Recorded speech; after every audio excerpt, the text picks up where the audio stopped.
আমাদের দেশে বিবাহিত মেয়েদের নামের ক্ষেত্রে একটা কমন ভুল আছে, প্রচুর পরিমাণে দেখা যায়। সেটা হলো মেয়েরা নামের সঙ্গে স্বামীর নাম যুক্ত করেন। যেমন কথার কথা মেয়ের নাম ফাতেমা, স্বামীর নাম কথার কথা আজিজ, তো নাম রাখে ফাতেমা আজিজ। বিয়ের পরে ফাতেমা আজিজ এটা এখন নাম রাখে।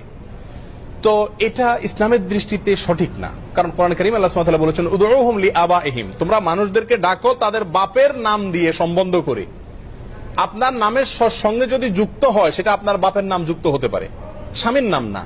কথার কথা আপনার বাপের নাম যদি থাকে আব্দুস সাত্তার, তাহলে আপনি বলেন ফাতেমা আব্দুস সাত্তার। কথা বুঝে আসছে? আপনি ফাতেমা, স্বামীর নাম যদি রোকন থাকে তাহলে ফাতেমা রোকন, এটা রাখা সঠিক না, এটা ইসলামের দৃষ্টিতে ভুল। বিধায় মহিলাদের, বিবাহিত মেয়েদের নামের সঙ্গে কি হবে না, স্বামীর নাম যুক্ত হবে না। এটা সুন্নাহর খেলাফ, কোরআনের নির্দেশের খেলাফ। শত শত হাজার হাজার মেয়েরা এটা করেন এবং এটাকে দোষণীয় মনে করেন না, কিন্তু এটা উচিত না। কারণ